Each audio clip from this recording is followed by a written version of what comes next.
سلام، عرفانم و امروز با معرفی بازی روتو داریم.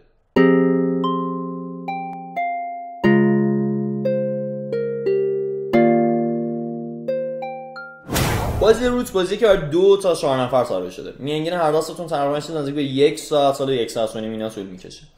داستان بازی اینه که یه جنگلی وجود داره، گربه‌ها حاکمیتشو دارن، پرنده‌ها حاکم قدیمش بودن و میخوان دوباره اون افتخار گذشته رو به دست بیارن و حاکم شن. یک گروه متحده وجود داره از بقیه موجودات توی جنگل که اصلا کاری با پرنده‌ها دارن نه گربه‌ها و دارن کار خودشون انجام میدن. و این وسط یه واگابون یا یه حالت راکون مانندی وجود داره که بین این همه سربازای متفاوت، گروهای متفاوت تکی داره عین یه هیرو میره ماموریت خودش رو به اجرا در میاره، باهاشون متحد میشه، با یه سری دشمن میشه، میکشه ازشون و سرکار مدل امتیازگیری خودشون داره. تمام هدف بازی اینه که چه کسی میتونه زودتر به اون سقف امتیاز مورد نظر رو توی بازی برسه. روش‌های برد دیگه هم وجود داره. یه جای بازی احساس می‌کنین خیلی عقبین، ممکنه روش بردتون اصلا عوض کنین، امتیاز شمارتون بره بیرون، یه ماموریت واسه خودتون بذارین بخواید بهش برسین و داستان این شکلی. چند تا چیز جالبه توی بازی روتو اگه بخوام بهتون نشون بدم و بهتون بگم، یکی از باحال‌ترین و جذاب‌ترین المان‌های بازی روت اینه که 4 نفرش، یعنی 4 تا گروه متفاوتش، همشون قابلیت‌های منحصر به فردی نسبت دارن. یعنی بازیشون کاملا متفاوت نسبت به هم اجرا میشه. یعنی از گربه‌ها که بازی موقعی که شروع میشه تقریبا میتونم بهتون بگم یه حجم زیادی از جنگل تحت کنترلشونه، کاملا دارن یه سبک بازی میکنن و اصلا این شکلیه که یه سری حالت اکشن مشخص دارن، تو نوبتشون از بین اونا میتونن انتخاب کنن. 3 تا سالا تونستن زیادش میکنن، نتونستن دارن ساختمون میسازن امتیاز بگیرن، یه سری روشای متفاوتشون. گروه دیگه پرنده ها که قشنگ مستقیم معلومه که دشمن خیلی جدیه واسه گربه ها، از یه گوشه کوچولو دقیقاً روبروی بیس اصلی گربه ها یا اون مقر اصلی گربه ها شروع میکنن.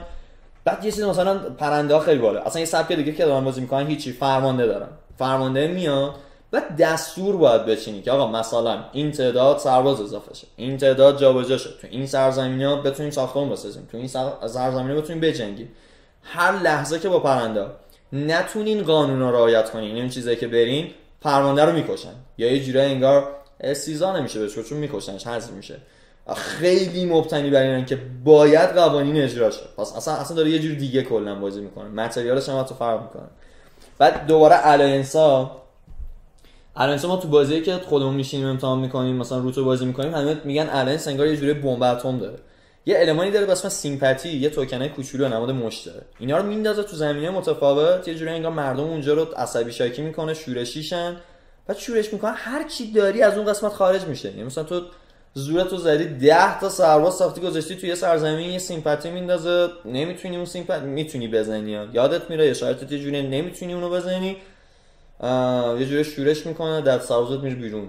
معنیش نیست خیلی قوی ترا، واقعا بازیش خیلی بالانسه، ولی میخوام بدونین هر کدوم با قوانین متفاوت، سبک و استراتژی متفاوت دارن بازی میکنن.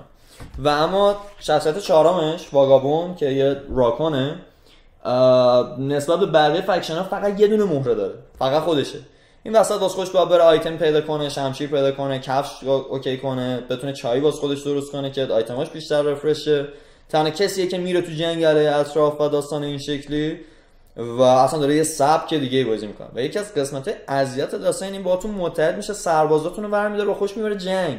مثلا خارج نوبت شما سربازاتون رو برمی‌داره، میره به هدفش میرسه، یا سریاشون هم احتمالاً میمیرن اون وسط و باید برمیگرده. خیلی بازی متفاوته. بعد خیلی جالبه بهتون بگم که جنگیدنش با تاسه، ولی کاملا تصویرتون از جنگ با تاس فرق میکنه با این چیزی که تو بازی روت پیاده سازی کنین. یعنی ریسک بازی نمیکنین. تاسش خیلی محاسبات باحالی داره، پیچیده نیست، ولی خب یه قانونه خیلی مشخصی داره. اینجوری نیست مثلا بگیم اتکر یا اون کسی که داره حمله میکنه همیشه تاس فلان دفاع کننده، این نه، یکم داستانش عوض میشه و بسته به قابلیت‌های مناسب به فرد هر کدومشون داره و چیزای این شکلیش. میتونم بهتون بگم یه تجربه خیلی باحال میتونه باشه از این بابت که چندین و چند تا مکانیکای بورد گیمیه.